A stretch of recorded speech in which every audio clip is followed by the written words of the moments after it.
सा मेरे पीछे आ गया, कहने लगा कि तुमने देखा। मैंने कहा नहीं, मैंने कुछ नहीं देखा। फिर कहने लगा देखो, मेरा भी आप पर दिल आया हुआ है, अगर आप राजी हो तो आओ मुझसे प्यार कर लो। मैंने कहा नहीं, ये बात अच्छी नहीं है। अम्मी मुझ पर कितना एतबार करती है और वो हम दोनों को भाई बहन मानती है। इसद ने कहा तो क्या हुआ, मैं उम्मी से आपका रिश्ता मांग लूंगा, वैसे भी तो मैं यही रहता हूँ, आपसे शादी कर लूंगा। मैंने कहा नहीं, मैं नहीं करती ऐसा काम। इसने कहा ठीक है, आपकी मर्जी है, जो दिल करे करो। फिर थोड़ी देर बाद उम्मी भी वापस आ गई और इसद ने कहा मैं आज शाम अपने घर जाता हूँ, कल वापस आ जाऊंगा। और वो चला गया। मैं अपने कमरे में सो गई। मैं जैसे ही सोई तो मेरे सामने वो फिल्म आ गई। मेरा दिमाग चिकराने लगा, मेरा दिल बहकने लगा।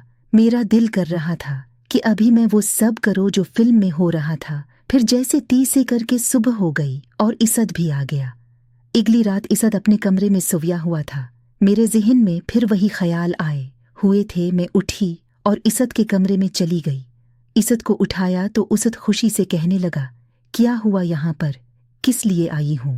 मैंने कहा मुझे आपसे प्यार हो गया है, अब तुम मुझसे शादी करोगे ना? असद ने कहा या अल्लाह, मुझे यकीन नहीं हो रहा ये तुम कह रही हूँ।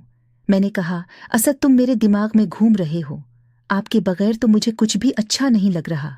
फिर असद ने मुझे अपने साथ बैठाया और मुझे कहा फिर क्या इरादा है, आओ हम भी वही करते हैं जो वो फिल्म में कर रहे थे।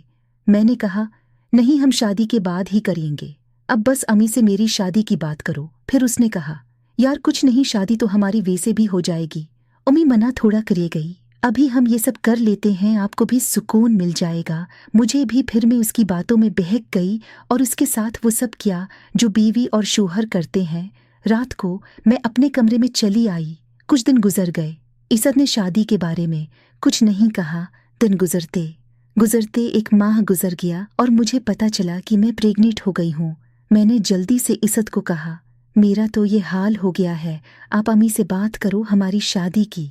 तो वो बहाने करने लगा, कहने लगा मुझे शर्म आती है। वो फिलाहाने बहाने बनाने लगा। मैं समझ गई थी कि अब इसद मुझसे शादी नहीं करता, अब मेरी जिंदगी तबाह हो चुकी है। मेरी एक गलती की वजह से मैं अपनी उम्मी को रसुआ कर दिया है।